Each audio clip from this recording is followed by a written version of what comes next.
Uste dute lehenago finala intzin ejan bezala, balorazio ona publikoaren aldetik hasteko, 800 jende baino gehiago bildu ditu kanporaketa eta final aurrekoetan, eta finala aipatzerik ere ez, uste dut gaurko giroa sekulakoa zela, holtzan igan orduko senditu dugu publikoaren ajera bikaina, bururaino eta gero nabarmentzekoa txapelketa guztian eta bereziki gaur hurbiletik bizi izan baitut holtza gainean izanki zen bertsolarien arteko giro hori ere. Ez dakit publikotik somatzen zenez, baina nik adiskidetasuna eta talde lana baizik ez dutzen ditu eta hori zinez pozgarria da, hori polita da.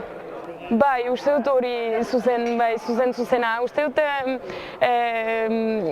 txapelketa denboran Joanesek bereziki aipatzen zuen talde giro hori eta bertsolarien arteko giro hori eta hor nik gaur taula gainean zinez senditu dut.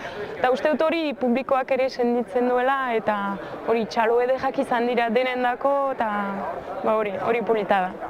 Badakit gure asmoak bagenintuela antolatzean, badakit orain gauzak ongi pausatuta, lehenik ongi ospatuta eta gero ongi pausatuta pixkat begiratu behar ditugula hurbildik, eta baina hala ere uste ikusiz gaur bertsozaleak bildu direla zinez nik ikusi dudanez bai Xiberotik, bai Laporditik eta bai Basenabarretik alde hortatik polita dela. Beraz, behintzat jendea bertso saio batetara erakartzea lortu dugu eta orain gaur bildu zorionarekin indar berriturik lanean hasi behar dugu plazak sustatzeko eta hor gaur ziren entzule potentzial horiek guztiak horieri buruz edo horietaraino bertsoa helarazteko.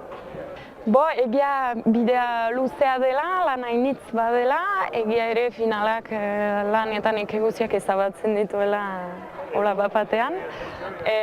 Baina nik nabarmentzeko ere, pixkat gauza bera eganen dut, baina da talde lan bat dela. Eta jende hainitzek hainitze maiten duela. Eta hori, bai elkarteko orain langile gehiago baitugu, bai guretzat lan egin duten jende guztiek, eta uste dut denek guk galdegina baino gehiago ere eman dutela, eta hori da polita. Eta beraz, agian ukan dute ere gibelera eman dutenaren eina. Lehenago aipatu bezala, guretzat lan egin duten guztiek, bai zuek, bai komunikazioan lan egin duen Jonek, bai Mari Carmen, bai Aimar eta Odei hainitz lagundu gaituztelako, bai antolatzaile taldeko guztiak, Morris, Elian, Kepa, Beñat, Jesus, hori, eta gero eskertu ere kanporaketetan afariak antolatu dituzten elkarteak, eskertu sari egiten lagundu gaituzten guztiak, eskertu segitu gaituen publikoa eta gaur horako giroa sortu dutenak, eta segurniz jendea anzten dutala, baina gehien bat eta horrekin bukatzeko eskertu parte hartzaile guztiak. Nahiz eta talde lana izan eta giro polita izan, txapelketa dorpea da, zure burua lan jean emaiten duzu, eta guk deus ez dugu egiten albertsolaririk gabe, beraz, mara.